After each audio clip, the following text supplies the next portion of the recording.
Let me Hi, just fix. Carrie. Hello, Belinda. So nice to see you again.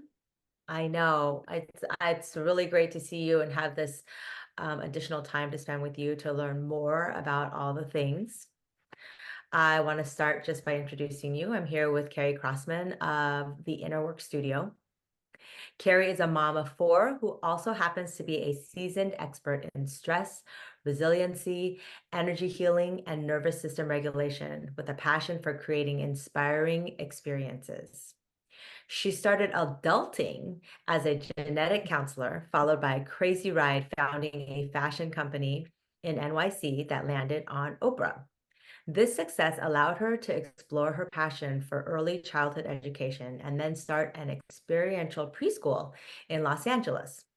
Personal transitions and health challenges along the way took her down a path of self discovery and holistic healing, which eventually led her to creating the Inner Work Studio. This resource is aimed at empowering individuals to optimize their innate potential and well being through resiliency.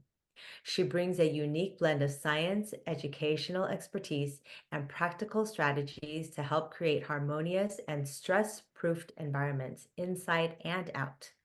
And she is a big believer in finding the joy and fun along the way. Thank you, Carrie. Did you have anything else you wanted to add to that? No, thank you. That's the broad winding strokes of how I landed where I am now. So It is really lovely. And a lot of times people do find their spaces in these places after going through some life transitions and health issues, right? absolutely. I love that you call your company the Inner Work Studio because that's really what it's all about, the inner work. Absolutely. And being able to successfully connect that inner with the outer world as well and receive appropriate signals from the outside world that inform us what's going on the inside. So it's this like constant interplay and juxtaposition and reflection, both inward and outward. And it's really being able to go within to connect without. And that's really what brings me most joy is being able to share those tools, techniques, and just sort of ways of living that bring more ease in creating that deeper connection. I think everybody is seeking that right now. So I'm glad we're having this conversation. Mhm. Last time we spoke, sorry, you had said that you were going to focus in on the vagus nerve because it's such an Mm, important part of regulating our nervous system. mm. Please tell us about the vagus nerve. Absolutely, absolutely. So let me just start by saying, like, as parents, we've all been there, like juggling like so many different competing demands in our lives, whether it's work, personal life, taking care of our parents, even pets, and then the global issues that surround all of us. We are often desperate to find more calm within that chaos. And for me in my work, that calm comes from building resiliency. So I love to say we can stress proof a family by building resilience. That doesn't mean taking away the stress, but in the same way you would weatherproof your home or a boat or something, you make it a safe place that you can weather storms together. And so that the key to resilience is the vagus nerve. And so that's why I really wanted to dive as deep as I could into that way to bring more awareness to what I was actually doing. So when we are under tremendous states of stress, what happens is the body mind connection, which can be so beautifully strong and helpful in moving us powerfully forward, it becomes disconnected. So the mind is over here doing one thing, the body is over here doing another, and all of the other organ systems in between have got their own program now going. Instead of working in unison like a rowboat with the oars paddling together, everybody's kind of doing their own thing. And you might eventually get to where you want to go, but it's going to be a lot less graceful, maybe a little more painful, and certainly slower than you would want it to be. So the vagus nerve is really the key to bringing the brain and the body back into unison, into harmony, and all of the other organ systems follow. So this is why, I mean, that's the broad strokes of why I find it so important to have an understanding. And I really want parents and everyone to be empowered in understanding this information and the physiology of how it all comes together in our body. Because once you have that, you can start being your own scientist and you can be your own teacher. You just need to know what to look for and how our body system works so that you can give it what it needs to feel safe enough to come back together. So that's sort of the overarching why as to what I'm doing and focusing on the vagus nerve. And we never even learned about it. We never learned about the vagus nerve. So I'm Yes. so curious to find out more, especially since it's such an important aspect of. Yes. Well, and you know what? I have a pretty powerful picture, at least for me. I find it powerful of the vagus nerve itself, so that you can get a visual of why maybe it's so important, just like from a visual perspective. So I'll just briefly share with you. It's the longest nerve in the body, and it is responsible for connecting. It goes through all of our organ systems. So it goes from the base of the brain stem and let's see if I can get this over here. Can you see my screen there? Is that Uh-huh. good? Yeah. Okay, good. And so it starts at the base of the brain. There are nerve endings that branch off into the face, the facial muscles, down through the neck, that connect into the trapezius muscles, and then through all of our organ systems. So connecting in the heart, the lungs, the gut systems, the bowels. So this nerve is sort of that main line of communication with every single organ system from our body. And on top of that, it is taking in information from all five of our senses from the exterior too. So it's not just communication within the body, it's also gathering the intel from our environment externally to deliver that information internally. So you can just by looking at this, I don't know if you get a sense for if there is something not healthy with that nerve, that any one of those organ systems has the potential to go offline. It looks like you have a question. When I'm looking at when I look at the chart and you're Mhm, saying it takes in information from the outside, all our mhm, five senses mhm, basically hits that base of the spine, mhm. and then it interprets and then sends everything out to the nervous system. Yes, and here's something really important and key to know that again, we're not taught. It doesn't just hit the base of the spine, it comes in through the heart. All of that information filters in through the heart, then the messages are sent up and into the brain. So this is our filtering system.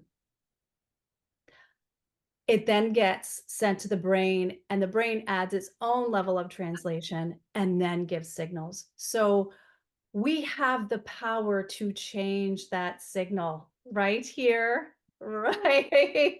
So that's pretty powerful. And again, we are not taught that there are many, many more signals that are going from the brain, I mean, from the heart to the brain. Uh-huh. This Right. flow of information is far greater than the brain down to the heart. It still That's happens, so but it's impactful. very different, very impactful. And once we know that there are these entry points into this nervous system, and one of the quickest, I call it the main line, and no surprise that it's the heart, we can then become our own teachers. We can then be our own filter for how we want to show back up in the world and what are the messages we want to give to the brain. So Right. the healthier your vagus nerve is, the more control you get to have over your stress response.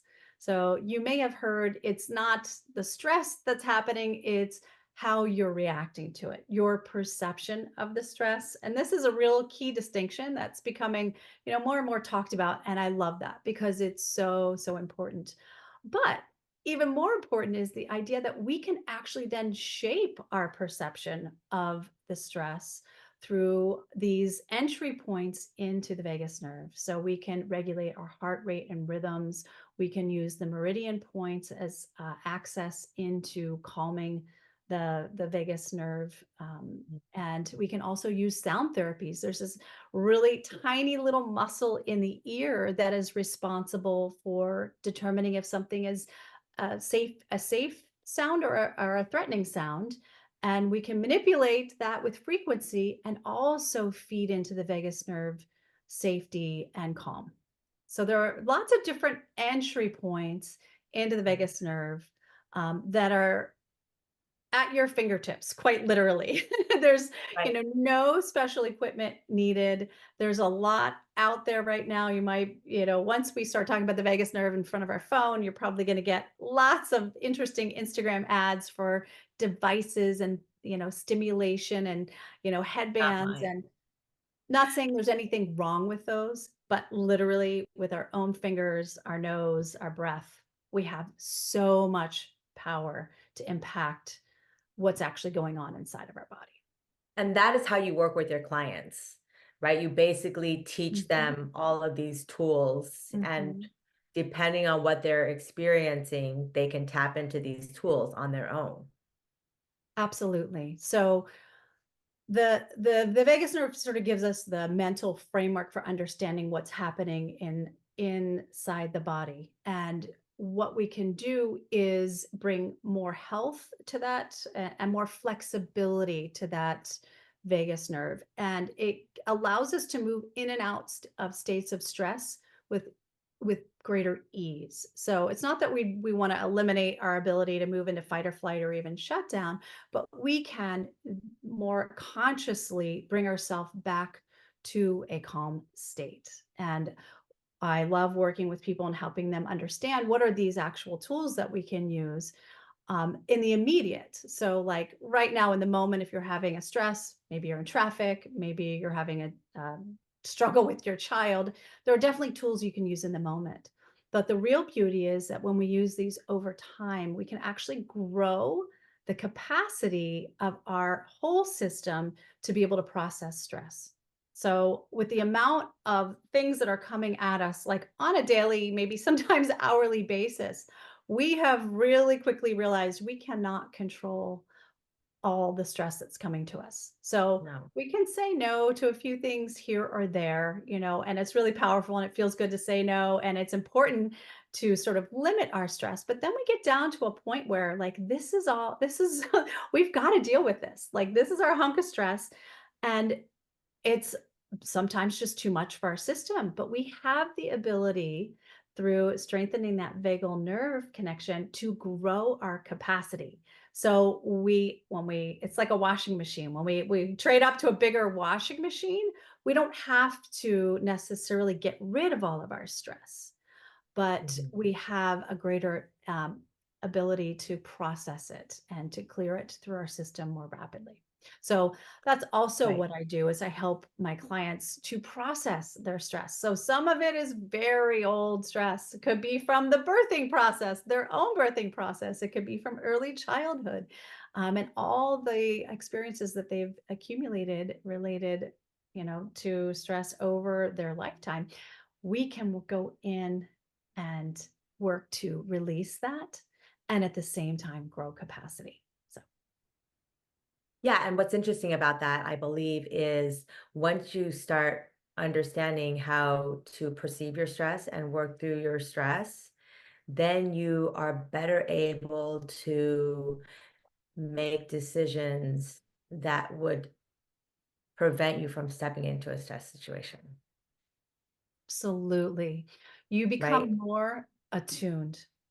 You become more attuned Yes. to it's quite literally your heart energy. And so when we have the capacity to take in the senses, use this as a true filter, we're more in connection with the reality of who we really are, the truth of who we really are. And when you can operate from that space, I mean, wow.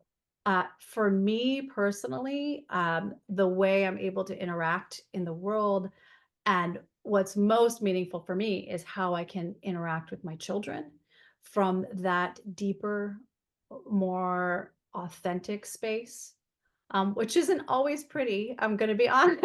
It doesn't mean that it is, butterflies and roses. You can just ask my own children, but it does give me this really powerful tool that I can be pulled away. I can be pulled into fight or flight for sure. And but I have a tool to reconnect in very quickly and very powerfully, and come back into any situation from a space of much more clarity, calm, and what we would say from a heart-centered perspective. So, have you noticed in your own learning that you used to maybe have like a long time before you can find your space to move from heart center, and now that you've been using these tools for a long time, now it's much quicker that you're moving from heart center more frequently when you're with your children. I mean, absolutely. I mean, it's not even comparable. I would have to say, I mean, before, I didn't even know, I had no concept or even remote awareness that I needed to shift. I thought they needed to shift. If I'm being completely vulnerable with you, I thought, oh gosh, they need to get it together. And in this journey, I realized, so much of the fallacy in that line of thinking. But then as I started these and in the beginning it didn't work too. I mean, there were a couple of years where I knew about some of these tools and I would be like, yeah, no. First of all, I'm not even going to try that. That's just crazy. Second of all, when I tried it, it didn't work. So it takes consistency and it takes really being willing to understand the why, for me at least, was my journey in understanding the science, because I do come from, originally a science-based career, and I kind of filter a lot through that. And if it didn't make sense to me on the level of science, I'm much more open-minded now, but it was a very hard sell for me. But the really cool thing is this is science and how this all works in our body. So now I say tops, it takes me 3 minutes. I have a little technique I call the 3 minute miracle because within 3 minutes, invariably, now that I'm practiced in this, I can completely shift my state and my perspective, honestly, almost no matter what's going on. So if it's sort of a more mild, I would say under a minute, sometimes even just 4 breaths, I can do it. And it seems ridiculously crazy, but it is absolutely possible. That's wonderful. Now, do you want to share a little bit about the polyvagal ladder? Oh, sure. Absolutely. It's like one of my most favorite things to talk about. And that's a mouthful. So I don't really want anyone to feel, hung up on all of the science behind this, but I love the idea of having a visual understanding of what's happening inside our bodies. Because the more we can become in tune and in touch with actually what's happening in our body, it's so much easier for us to support our children. And number one reason being when we can consciously regulate our systems, then we can be a co-regulator for our child. So we are able to more powerfully show up for our children. So the polyvagal ladder is basically just a very succinct way to understand what's a lot of the complicated science behind how our stress system works. So if I share with you a picture of this particular ladder, let's see, it might be a little easier here.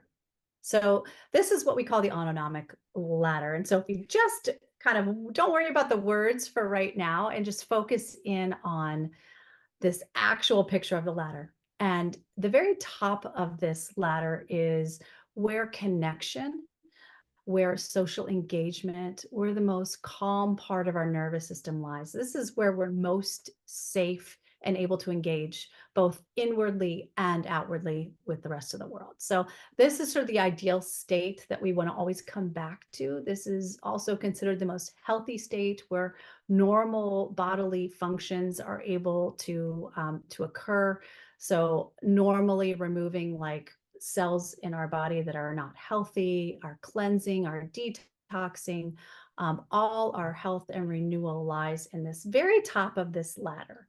Um, and as we move into higher states of activation, or stress is just a fancy way of saying stress, we move into fight or flight. And all the way down, if we're in fight or flight for too long, we can move into what we call shutdown. And as we go down this ladder, we're pulled further and further away from those healthy states and also from the prefrontal cortex, that part of our brain that really allows us to make creative, thoughtful decisions, that allows us to see the world as a place of opportunity and possibility versus a very, very small world at the bottom of this ladder. So, this is just a way to understand that how we move through stress. So it's sort of this ladder type progression. And then if we end up at that bottom of the ladder, in order to get back to that connection, we have to actually go back up the rungs of fight or flight. So that is a very anxious feeling space. And when we have a better awareness of what this looks like in our own body, it's a lot easier for us to walk the rungs of the ladder willingly. Because sometimes what happens, Belinda, is really I want to say ambitious moms. we we get stuck more in that fight or flight and freeze area. And it looks like everything is perfect on the outside. But in the reality, on the inside, you're much more teetering on fight or flight area. You're not in the calm, connected space that you think you are, or other people think you are. And when you start to really do any kind of regulation work, you might notice that you are feeling more agitated or more easily unsettled. And that is you coming up the ladder, which is a natural thing to then start feeling this agitation. And it might be our tendency to be like, oh no, I'm doing the wrong thing, or this doesn't feel good. Let me go back down. Let me go back down to the bottom of the ladder. And this is where a lot of the avoidant behaviors and some addictions and we go too far into that. But it allows us to see that it's a natural part of our system to then move back through the energy of fight or flight to get back to that calm. So we really want to be honoring, well, what do we do when we're in shutdown versus connection? What do we do when we're in fight or flight versus shutdown? Like, how do we handle these states so that we can more efficiently get back to that connection zone at the top? Because that up there at the top of the ladder, that's like supreme parenting right there. That's where we can truly lead our children from our whole heart and not from a place of fear or of pressure from the outside world. So I gave you kind of a mouthful there. That's I an know for you to ask me some questions on what needs to be a little more clear. Well, I think you were being very clear, and it seems to me that it might be a difficult space for a lot of ambitious people to understand walking through the middle rungs Mm. through stress and not kind of always default back to shut down. Absolutely. Absolutely. And also really understanding that every single part of the nervous system state response is necessary. It is necessary for us to have a shutdown. That's when our resources are totally depleted. That's giving us an opportunity to regroup, refocus, and get what we need. The problem becomes when we stay there for too long. We're not meant to be in shutdown for a long period of time, but when we try and get out and get bumped back down, or it just starts to feel like our new normal, that's where we become concerned about um, being in that state for too long. Um, and I think, Belinda, once we even get a very cursory understanding of how this works in our own body, like there's like going to be a lot of ahas for, us personally. But when we can look at our children and say, oh my gosh, I thought you were just so calm and, you know, doing your thing and happy. I maybe you were actually in shutdown and I wasn't seeing it correctly. And maybe when you were really calm and all of a sudden you were outbursting, you know, you were bumping up against that fight or flight, trying to come out. And I reacted and pushed you back down into shutdown. It just gives us a whole new language for understanding our children's behavior and understanding our own behavior in relation.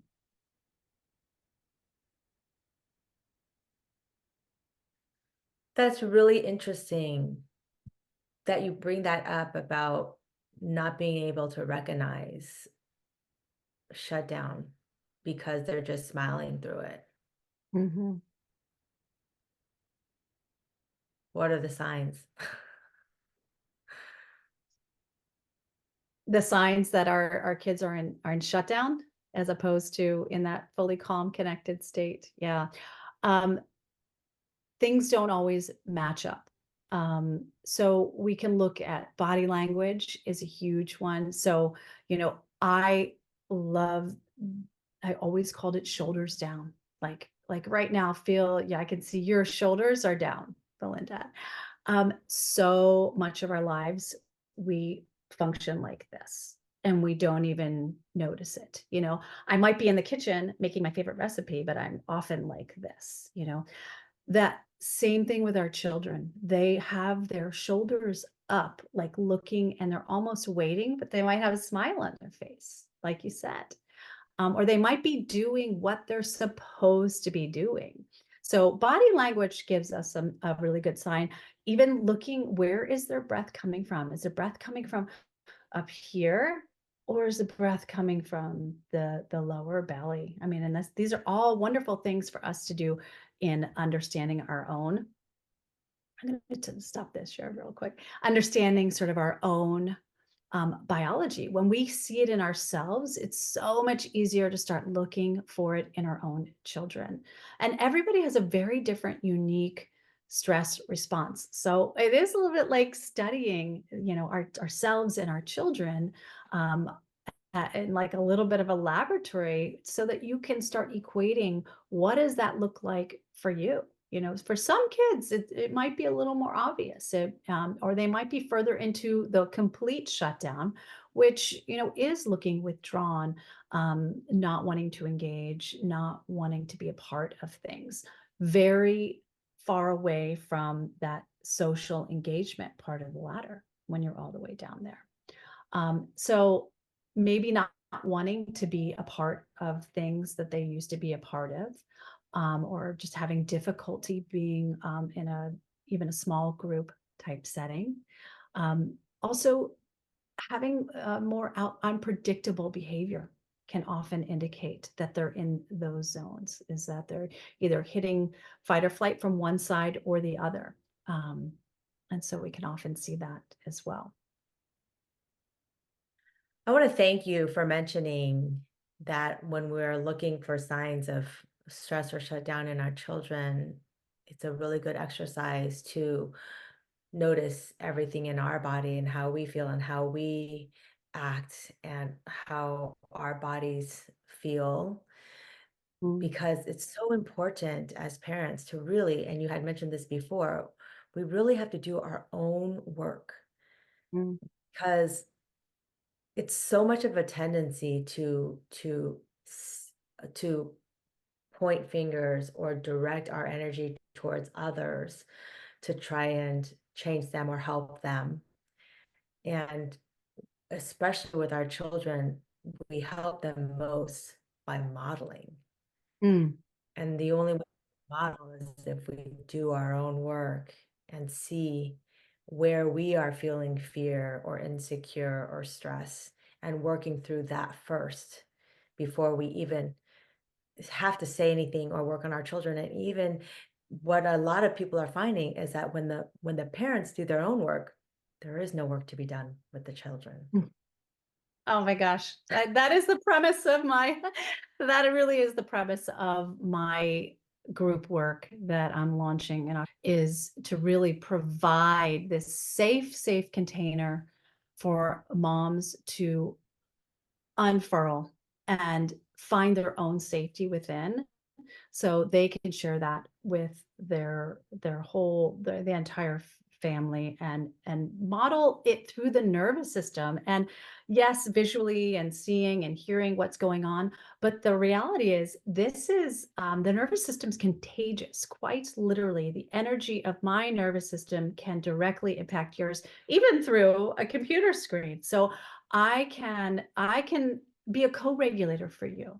And when we are truly in tune with our own needs, and not that we need to be perfect, it's very valuable for your child to be in your presence when you get pulled off center and you come back to calm.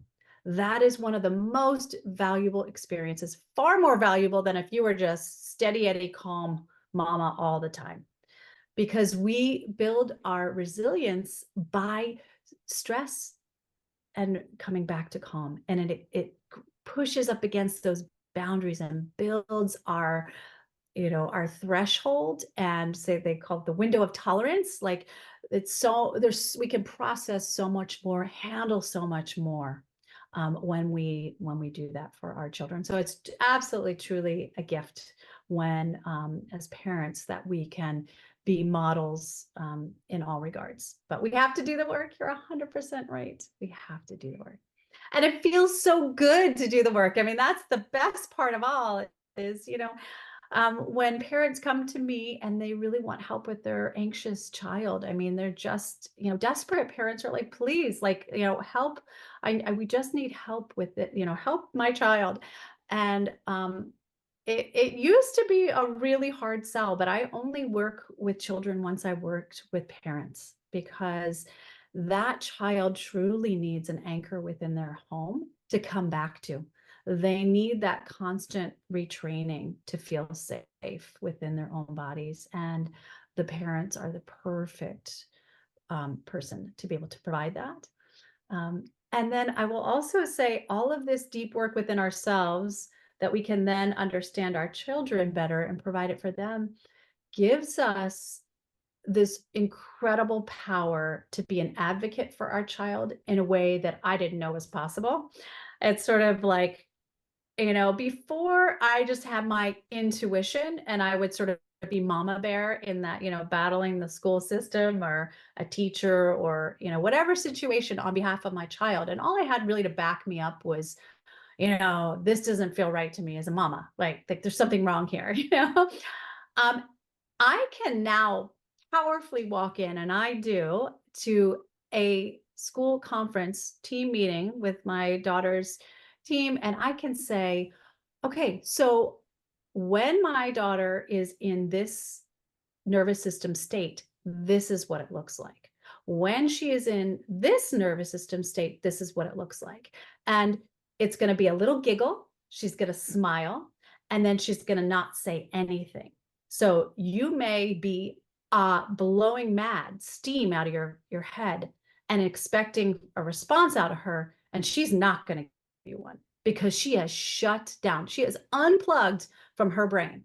But if you can remember that if she gave you a little giggle and a half smile before she's not speaking, it means she is offline.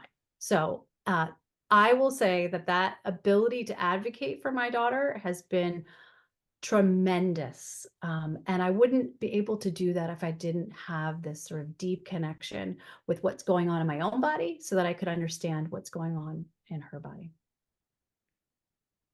100%. So powerful and empowering. Mm, And I know we're short on time, and so I really want you to talk about your group program called yes. Releasing the Mother Load. It's such a great name. So please tell us. Well, this really has grown out of a increasing need that I see to really support mothers who are supporting so many in their world, from so many different angles. And we always hear put your own, um, oxygen mask on first, right? But when we start to understand why, like it's one thing, okay, yeah, you want to have oxygen to help your child, but like when you understand biologically why that's important, it's so much easier to take care of ourselves. And when we truly take care of ourselves, we have so much more to offer our children and those around us, and it be our world, our lives then become so much more fulfilling. It goes from just surviving and getting through this to really understanding what does that mean to thrive. Like I think for so long I was like, yeah, I'm thriving, like I'm making through the to the weekend, but it takes on an entirely new meaning. And it's so amazing that just last week, did you see that there was a like a 36-page advisory article written by the US Surgeon General? Did you see this about parents, for parents? I didn't read it, but I'm aware of it. It is so powerful. It just truly underscores the importance of supporting parents. It really outlines, I would highly recommend going back, and we could put a link to it and looking at it, because the impact of stress on parents is real. It's documented. We know that parenting right now in today's world is a huge stressor and a drain on all of our systems and our resources. And we also know that parents are not getting the help that they need and the support that they need. And so the last stage in that is they're able to equate what does it mean when parents don't get the support, and it is a direct translation into what is showing up in children. So we now have, the proof is in the pudding that a parent's stress truly matters. We cannot smile, we can't smile our way through it. I mean, again, I am guilty as charged. I really thought that if I just get out of bed, put the smile on my face, and do what I'm supposed to do, that my children would not know what's really brewing underneath, because I did what I was supposed to do. And unfortunately, the nervous system doesn't lie. It trains our children's systems regardless of how big our smile is. So I just really want to be able to support moms. This is a 6-month container within which we do a deep dive into understanding our own, mapping our own nervous system response, our own stress response, in an effort to build your own roadmap to stress proofing your family. So how do we show up best for ourselves? And that invariably will translate into benefits for your children and your family. That sounds wonderful. Do you meet once a month? No, we are actually going to be meeting once a week. So it will be a group coaching. It is meant to be a very impactful program. I really have the intention of making permanent shifts in our ability to show up and process stress so that we can completely shift for ourselves and then our children how they're going to show up in the world. It's just so important now. There's the stress is only building. So our best defense is to build, increase our capacity to manage this. Of course, I'm always looking for ways to navigate and release stress that doesn't need to be there. But increasingly, that just doesn't seem to be the case. Yeah, it's more important than ever to really learn how to go within. Yes. And that's where people are going to be able to find the tools when they do this program. Yes, absolutely.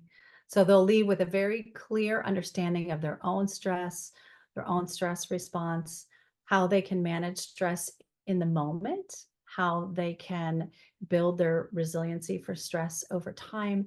And we're going to go into very clear details how to actually lay out a stress-proofed home, both physically, like the physical environment, as well as the internal emotional environment, and how to support, how you use both of those to support transformation and change for your family. So it really is about creating a very harmonious environment that just invites complete safety in. So I know that's really like a goal of what we're all trying to do now, is to provide safety for our kids on every level. And this really is an understanding of how to do that. Wonderful. Mhm. So needed. Man, thank you so much. We're up on time. I think you have another meeting soon. Did you have anything else you wanted to add before we conclude? Well, first of all, I want to say thank you to Belinda, because you are creating just such a beautiful, safe space for families. And for any caregiver, anybody who's really invested, it should be the whole everybody, in the well being of our future. Because when we are really embracing this idea of perfect child, I mean, that is what it's truly all about. When we're in these nervous system states, we're not broken. Our body is just trying to find its way back home. And you are providing so many beautiful tools to help usher that soul back home. So I'm so grateful to you and to being able to share, as I continue to grow and expand as well. So thank you for having me. Thank you. Oh my gosh, enjoy the rest of your day. Thank you. I'll see you soon. Bye.